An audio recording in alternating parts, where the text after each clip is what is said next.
नमस्कार। जय श्री महाकाल।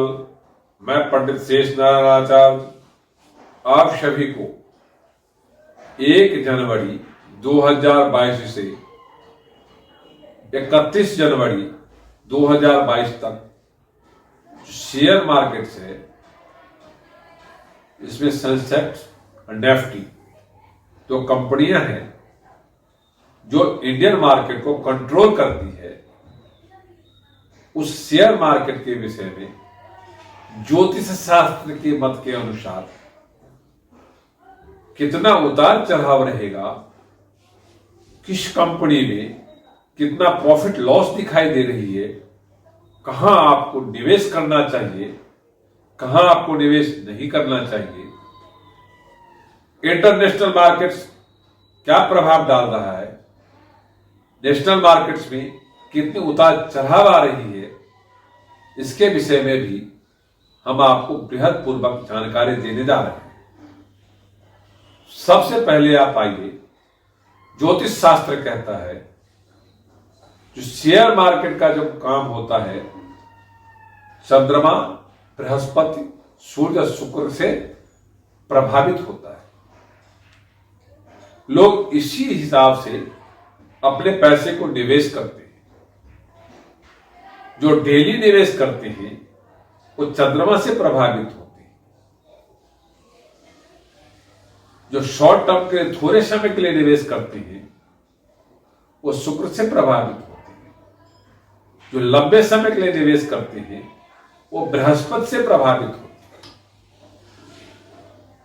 अब मैं 1 जनवरी से 31 जनवरी तक जो इंटरनेशनल मार्केट अमेरिका है, यूरोप है, एशिया है, सभी देशों में जो कोरोना महामारी का तीसरा लहर फिर दोबारा अपना फन उठाना शुरू कर दिया,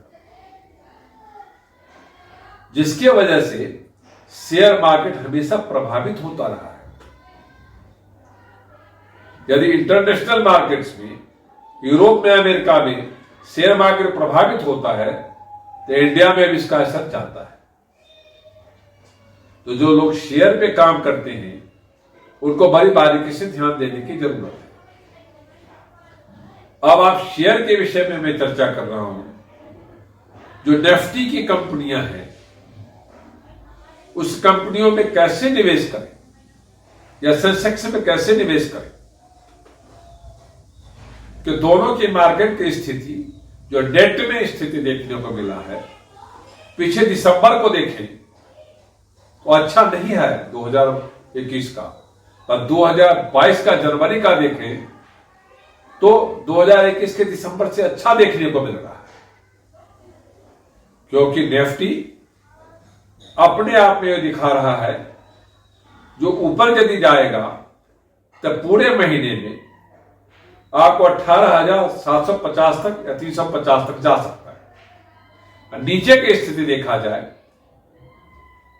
तो 1,000 का उतार चढ़ाव देखते हुए आपको 17,150 की स्थिति तक ऊपर नीचे चढ़ाव उतार चढ़ाव देखने को मिल रहा है।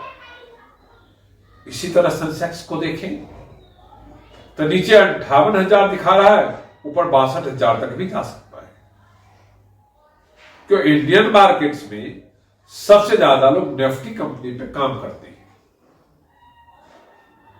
जिसमें बैंकिंग क्षेत्र हो,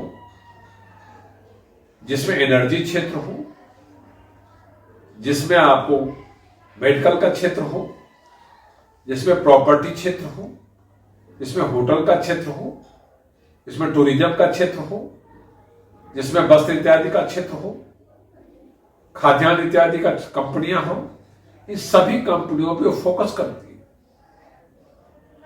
क्योंकि सबसे ज्यादा लोगों का रुझान 4 जगह आता है। एक नए आईपीओ पे आता है, एक डेली निवेश पे आता है। आपको देखने की जरूरत है जो आपको कहां निवेश करना है।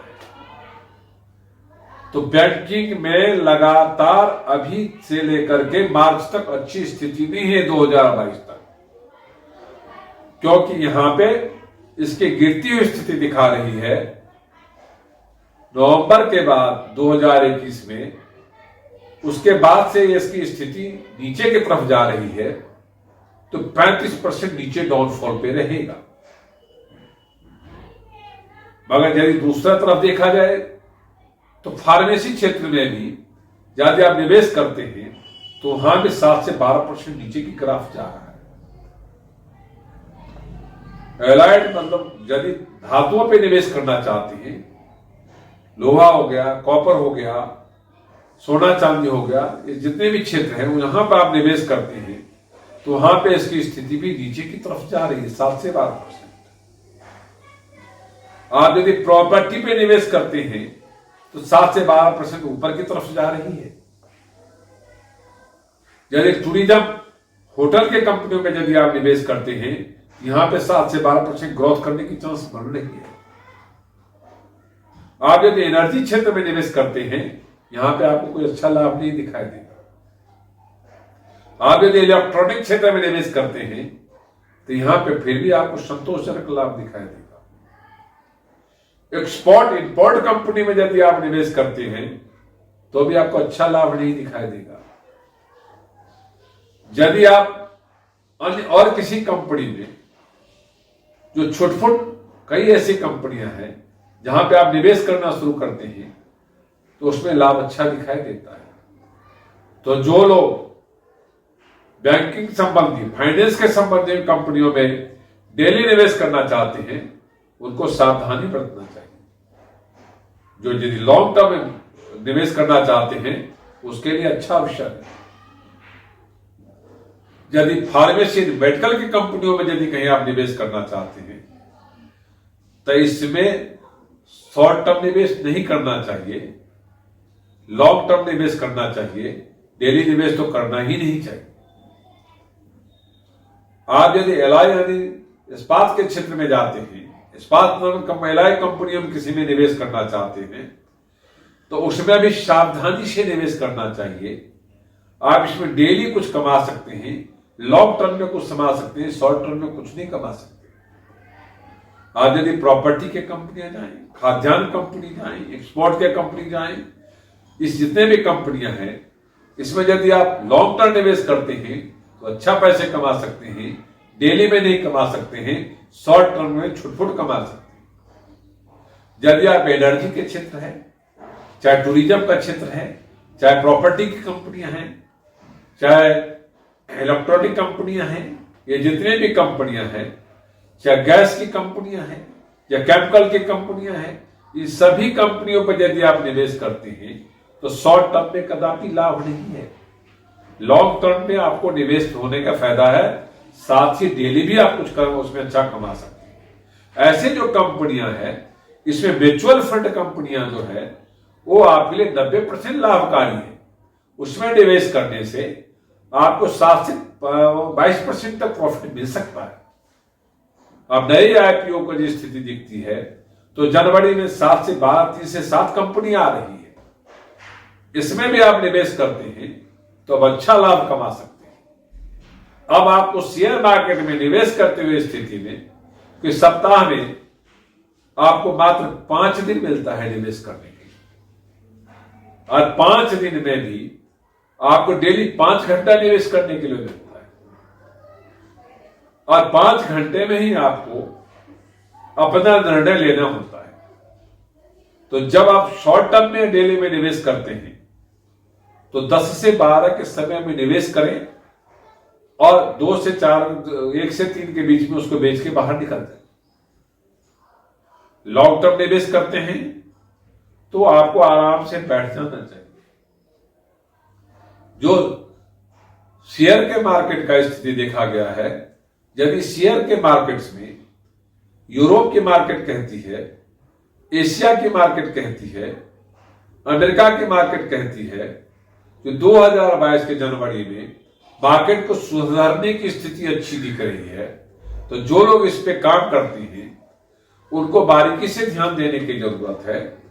जो चुनिंदे कंपनी, बैंक संबंधी कंपनियों से भी बच जाए तो आपको अच्छा कमाई हो सकती है। अदर जो कंपनियां हैं जो नई कंपनी नई आईपीओ लेके आ रही है, पुरानी कंपनियां भी नई आईपीओ लेके आ रही है, उसमें निवेश करने से आपको अच्छा लाभ हो सकता है। ये वीडियो यदि आपको अच्छा लगा हो, लाइक करना, सब्सक्राइब करना, शेयर करना ना भूलें। ओम शांति।